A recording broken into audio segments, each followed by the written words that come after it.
In this tutorial, we want to go through a really neat way to create an online course. So this is how you can use marketing automation and create a workflow all about creating an online course and being able to properly, market and segment and deliver the content to your subscribers, based on, their activity and what they specify from you. And so to get it started, I actually want to start the online course based on a subscription. And so we can say that someone has subscribed via a form on my website. So I've moved over the subscription condition here into the workspace, going to properties, and I just want to pretend, and let's say that it's this particular form on my site is where visitors to my site are signing up to join my online course. And so I can also say that within the message that I'm going to send to everyone who is actually, signing up for this course, we can say that they're real estate agents, and this is going to be that type of course. And so everyone who signs up via this form on my site, which is for the course that they're signing up for, I want to send them a message. We can say it's this module 1. It's kind of like an automatic daily update that they're going to start receiving. But however, I want to give them a choice about how often they receive the updates and how often they receive the course information from me. And so I need to check on the links that they click to give them an option to see, what they're doing, what they prefer. So I need to check the link here. So I'm going to choose, was any newsletter clicked condition? I need to choose the specific link. And so again, let's pretend that facebook.com is actually a message that would specify, or a link that would specify, let's say, getting the course updates from me every other day. So let's just say that that's going to be the case here. And as always, I need to dictate how long we're going to wait for someone to click this particular link, and we'll say a day and a half. So I always need to choose for some time and not leave it as forever.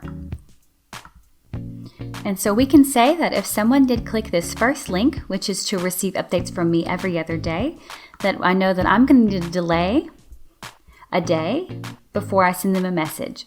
And so they received this particular message, they clicked a link to receive the course updates every other day, and so I added a delay of 1 day.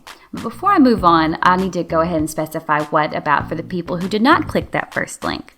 I need to see, did they click the second one, which would indicate that they want to receive updates for the course, let's say every 3 days. And so I'm moving over another link clicked condition, connecting it to the no connector, meaning they did not click the first link. And now I need to set this up to be the second link. So going back to properties, specifying it to be the proper link. Again, pretending that twitter.com is actually indicating that they want to receive the course updates from me every 3 days. And then not forgetting to choose for some time for how long we're going to wait to see if someone clicks the link. And so remember I said if someone actually clicks this link, it means every 3 days. And so I'm going to go ahead and set a delay for them to be waiting for 3 days here. And now I can go ahead and kind of start the course for everyone. And so for those who are waiting, 1 day between, they're going to get, of course, more messages. And those who are waiting 3 days are going to get the course content in a more condensed manner.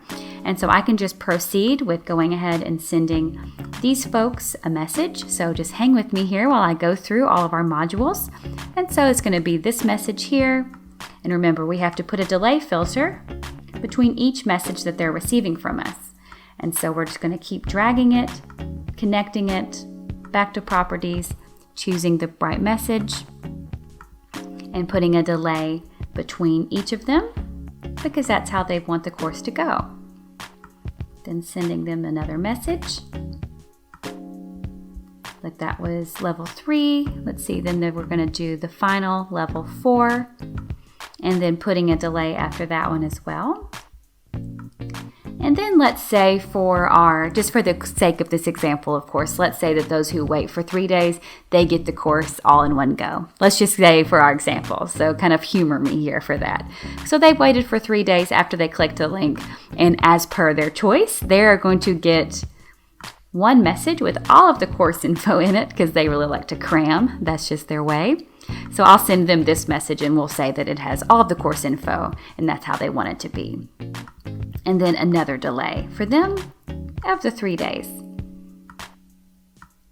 And so here we've got our two groups of people, everyone who wanted to receive the course updates every other day, the ones who wanted to receive it in one go with 3 days in between. And so they have finished. They've received all of the course messages they need to receive. And so now we actually want to send a test to actually test their knowledge and see how well they've done during the course. And so I waited 1 day after the last message for these folks, and I've waited 3 days as they've specified they want to receive updates from me in that way for these guys. And so I'm going to send a message, and I'm going to send the same message to both. So connect this one to here and connect this one also here. And I'm going to choose the message I have created that's called a test. And so this is the test that they're going to receive, but I need to go ahead and see if people are actually going to take the test. And so I need to make sure, did they click the link in the test, which would indicate that they have taken it. And so I need to check the link on that. So I'm connecting the link clicked condition to the send of the test message. And then I need to go specify my link really fast for the test, choosing the right link, and then as always choosing for some time, a day and a half or whatever amount of time you would prefer. And so we could say if someone did click the link in the test, that they have taken our test, and so I want to send them their score and a congratulations message. So I moved over this send message action, connected it to the yes connector for the test link clicked condition, and I'm going to send them their congratulations message. Now, those who did not actually click the link in the test, I'm going to give them a day. Maybe they just need some more time before they actually, are ready to take the test. And then I'm going to go ahead and just send them a reminder, basically. So I waited a day. I'm doing yet another message being connected to that delay. And I want to choose the message of test reminder, just to give them a little push to remember that it's out there. So of course, yet again though, because I sent them that message, I need to make sure, did they actually click the link to actually take that test again? So connect the link clicked condition yet again to the test reminder. Go ahead and specify for me one more time the specific link that you need. So for our test reminder here, choosing our proper link and waiting for some time, always waiting for a specific amount of time, do not forget. And we can say that if someone did click the link in the test reminder, that they have actually taken the test. And so I want to link this yes connector all the way back up to the congratulations message. So automatically, if they take the test, not from the original message, but from the test reminder, they'll still get their appropriate congratulations message. And now for those who did not yet again click the link, I'm going to give them yet another 3 days. So move it over here. Sorry about that. Sometimes I get a little tricky. Waiting for 3 days this time before I send them another reminder. So one final reminder, just we don't want to make sure, we don't want their time to go to waste, and they hopefully took all that time digesting your course information, so you want to make sure they take your test. And so we have the final test 2 reminder here as well. And so you could continue going if you wanted into an ever-ending cycle of reminding people, or maybe sending them different messages based on if they have or haven't taken your test. You could continue to branch off. These congratulations folks who did actually take your test could then start branching off into totally different message cycles, that you would like to do. You could start tagging or scoring or doing all kinds of things that perhaps you've seen in other tutorials. So you can see this is a pretty big workflow. But it can start, with a really simple idea, which is someone signs up for my course. I send them a message which asks them how do they want the course to go. And then you can just set off very simply based on, what types of links they're choosing, what types of delays they've specified, to be able to really create this really comprehensive course experience for your subscribers. So it's a simple idea. It looks complex, but it really is a powerful tool.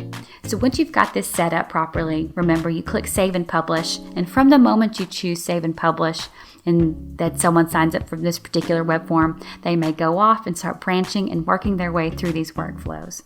And so this is a really awesome way and a great example of creating an online course using marketing automation workflows.